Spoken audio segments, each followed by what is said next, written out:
Hello guys! Hello Taurus! Welcome dito sa aking channel. Kapalaran 888. Welcome Taurus. Alamin natin kung anong messages, vibration, gabay energy para sa lahat. At ay last 2 weeks ng December 2024. Taurus. Kung bago ka sa channel ko Taurus, please like, share, and subscribe. Okay? Healing the heart. Power of self-love. Oops, sorry. And then vision. Number 37, 7, 8, 9, 10, 27, 9. Key, number 9 and 10. Healing the heart, power of self-love. Psychic, oh wow. Okay, so eto, transformation to. In short, transformation. So parang meron kang mga, deja vu, parang ganon. May mga,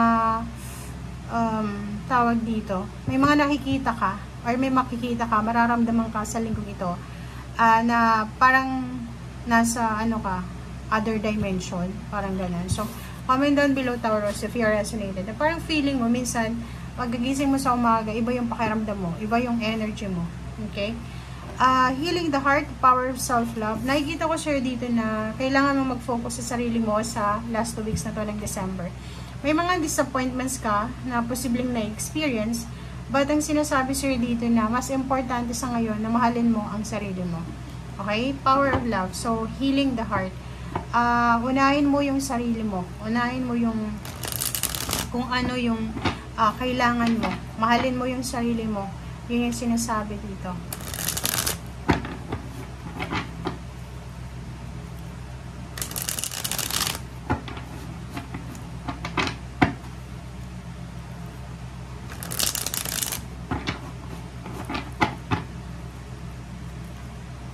Okay, Taurus.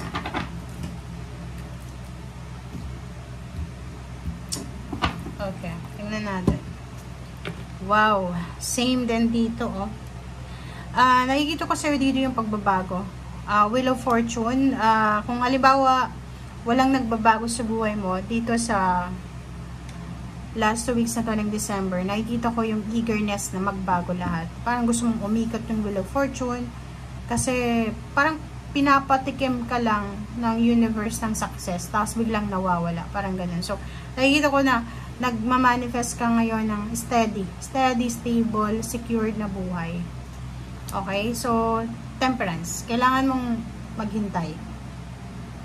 Huwag magmadali, Taurus. Sinasabi sir dito na kung naghihintay ka ng change or transformation sa buhay mo, hintayin mo, wag kang masyadong maging aggressive or impulsive.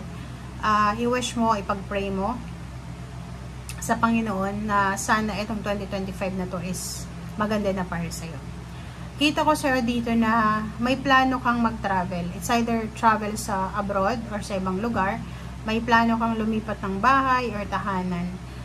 Kasi parang feeling mo hindi ka swerte sa lugar na to o hindi ka swerte sa bansang ito. So, comment down below if you resonated na parang gusto mong, if married ka or may mga anak ka or pamilya, bibit-bitin mo sila lahat, isasama mo sila kasi feeling mo hindi kayo swerte sa lugar kung nasan kayo ngayon. Ay, dito ko sir dito na makakatanggap ka ng tulong sa mga taong willing kang tulungan.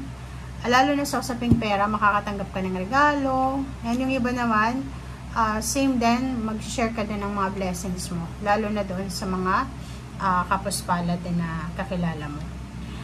Taurus, nakikita ko sir dito na makakatanggap ka ng isang balita tungkol sa pera. Lump sum of money.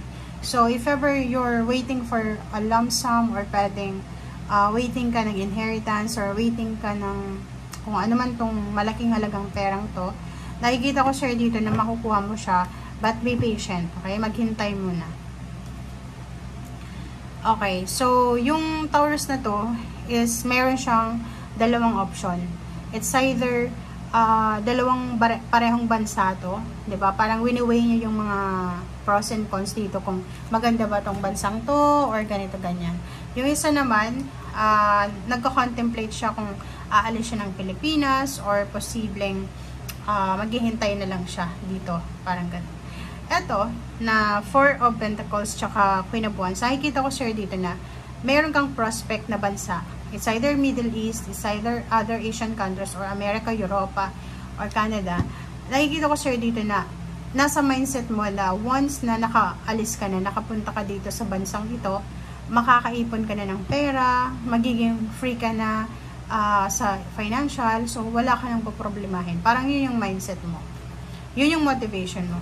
And at the same time, nakikita mo yung sarili mo na yung plano mong pagtatrabaho sa ibang bansa or sa ibang lugar, makakatulong to sa pamilya mo, or lalo na sa parents mo.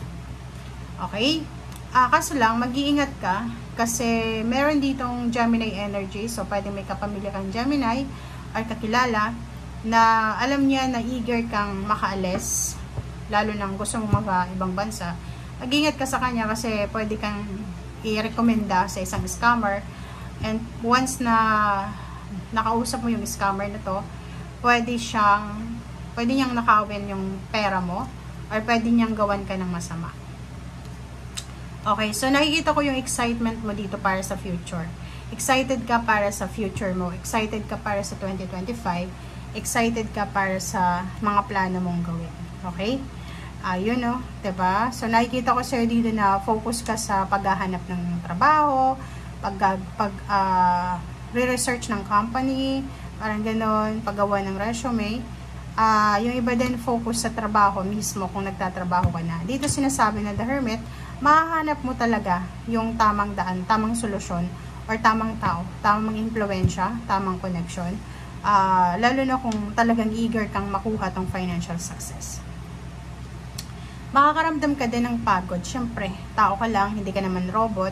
So, nakikita ko sir dito na kung pagod ka sa trabaho mo, magpahinga ka.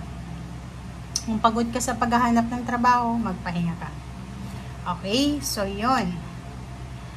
Meron dito na sobrang workaholic na Taurus. Nagtatrabaho sa gabi, sa umaga. Meron pa siya sa weekend. May mga part-time pa siya. Kasi marami siyang kailangan na i-settle na bills. Marami siyang kailangan na bayaran na utang, marami siyang shoulder na problema. So, kung ganyan yung ginagawa mo sa ngayon, yung sobra kang workaholic, make sure na inaalagaan mo yung sarili mo. Kaya mayroon ditong Healing the Heart, Power of Self-Love, kasi hindi dapat abusuhin yung sarili, lalo yung health mo. Financial, kailangan natin lahat yan. Kailangan natin ng pera. But make sure na balance eh. Diba? Balance. Dapat nagpapahinga ka rin, nagtatrabaho ka, may oras ka sa sarili mo, may oras ka sa trabaho, may oras ka sa pamilya. Okay? So, nakikita ko sir dito na 3 months from now, pwedeng nasa ibang bansa ka na or nasa ibang lugar. 3 months from now, nandun ka na sa outside ng financial problems. Nasa outside ka na ng comfort zone mo, and nakaalis ka na sa buhay na mahirap, and magta-transform na yung buhay mo. Okay, so thank you guys for watching. Bye!